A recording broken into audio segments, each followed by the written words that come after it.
Hey, it's Chuck. Today is National Independent Worker Day. So if you've ever driven for an app, delivered for a platform, or freelance between gigs, and you felt the specific exhaustion of working constantly without any of the things that make work sustainable, then this one's for you. Let's dive into it. The gig economy sold us a promise: be your own boss, choose your own hours, control your own income. And for some people, in some circumstances, that flexibility is real and valuable. But for millions of workers who depend on gig platforms as their primary source of income, the research tells a very different story. Dr. Alexandrea Ravenelle, Associate Professor of Sociology at UNC Chapel Hill, has spent over a decade conducting interviews with gig workers across Uber, Airbnb, TaskRabbit, and similar platforms. Her conclusion is pretty pointed.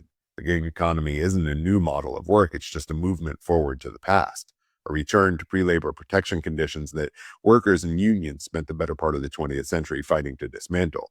There's no worker safety protections. There's no right to organize. There's no redress for injury. There's definitely not any discrimination protections. The exploitation, as it turns out, is new packaging of an old familiar tune. Dr. Paul Glavin, Associate Professor of Sociology at McMaster University and Canada Research Chair in Mental Health and Work-Life Transitions, has spent years documenting what that exploitation costs psychologically.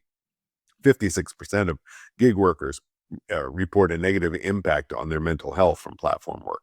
52% report feelings of loneliness or isolation. And the reason for this is the combination of income precarity, algorithmic control, powerlessness, and isolation that platform work produces for workers that can't afford to treat it as optional. And 76% have no access to mental health resources through the platforms that they work for. On these platforms, your rating drops below a threshold and jobs stop coming in.